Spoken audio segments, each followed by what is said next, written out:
Hello friends, today we repaired a Intel desktop motherboard which previously had a fault of no power, but amazingly I found out that it has shorted to ground at VRM section.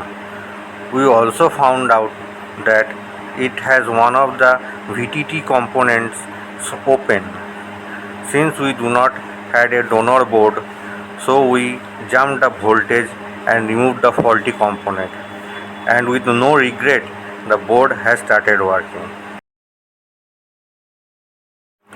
If you found this video useful, please like and share with your friends. Please comment if you want to repair your own desktop motherboard or laptop motherboard at our service center. Send us stars to help and support our channel to grow. Watch till end of the video, see how the board is working and the display has come. Thank you for watching.